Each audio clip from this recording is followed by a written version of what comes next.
Hey everyone, and welcome to our League of Legends Champion Roundtable. I'm Hollinger Cooper with GamesRadar. I'm Josh Augustine with PC Gamer. And I'm Lucas Sullivan from PC Gamer. And this week we're taking a look at Sejuani, the Winter's Wrath. Ooh. Yeah, big angry lady riding a big angry boar. And every move she has is a slow, pretty much. Which is awesome. Yeah, her passive is Frost, which is just when she hits you, it's a 10% move debuff, pretty much. Keep it simple, I like it. Yeah, then she has Arctic Assault, which is a dash, just kind of runs into the battle. Northern Winds, which is an AoE, which is really good for jungling, which we'll talk about later. And amazing in team fights. Amazing in team fights. Permafrost, which builds off of her Frost, which is everything kind of applies a Frost and does like another slow. And then her ult, which is a devastating throne AoE ice explosion. It is just awesome. So, Lucas, what's your favorite thing about Sejuani? I feel like Sejuani's the ultimate jungle tank. Like, she outdoes Leona, Shyvana, Trundle, like all of them. Her slows combined with how quickly she can clear the jungle is just crazy. Yeah, I feel like somewhere in a corner Nunu is crying, because it's essentially Nunu is just like the big slowing, like he does a bunch of slows and he's a tank and he's a jungler, but she is so much more fun. She does it so much better. Yeah. And if she gets caught in the jungle by the enemy team, she could just Arctic Assault through a wall and get away clean.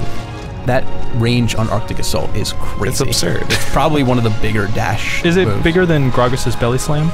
I think it's a little farther. And on top of that, she also slows things when she gets there and along the way. My favorite thing about her is not actually playing her. Not really my style, but I love having her on my team. She's the ultimate team player. She's a great support. Yeah, I played a lot of Rumble this weekend, and I played a lot of Talon. And let me tell you, Talon's passive, extra damage against anybody that's slowed.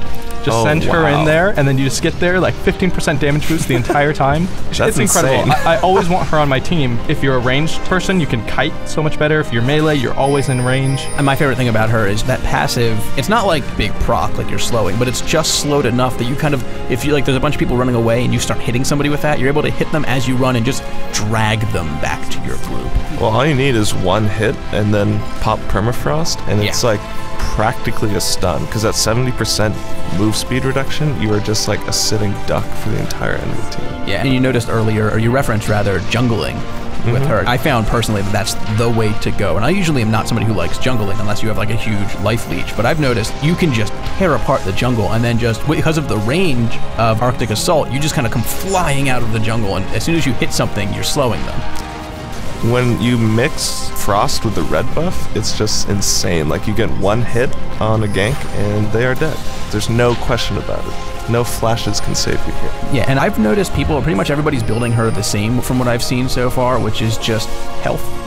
Yeah, and, I mean, it works. Yeah, it works, because, I mean, and even though everything of hers scales off AP, I haven't seen anybody actually building any AP builds, because the scale isn't great, but I have noticed some people grabbing, like, an Abyssal Scepter, or anything that gives you, like, AP and magic resist, because when you start to get later in the game, you need that more sustainability. It helps out a lot. Yeah, this is not a champion if you're looking to kill people, but if you want to help other people kill people, like, this is a great one. Her assists go through the roof every game. Yeah, it's kind of a weird kind of support kind of character almost, where you're not healing, you're not buffing your teammates, but you're just making it easier for them to get on the enemy. You're like a big, fat, obnoxious soda. Let's give our final verdicts as to whether or not you think Sejuani is worth buying. Josh?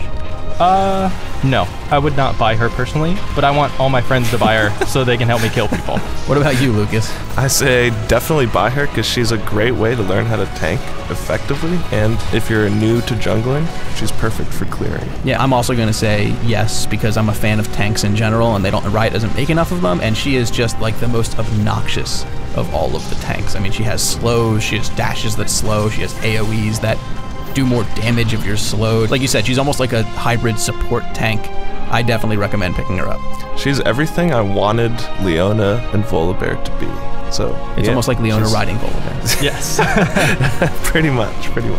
So yeah, that's our verdict. 1 thumb down for those who aren't that into tanks, 2 thumbs up for tank and jungle fans. And that's it for this week, but be sure to check back on GamesRadar.com and PCGamer.com whenever there's a new champion released, and we'll give you one of these videos and let you know whether or not the new champion's worth buying.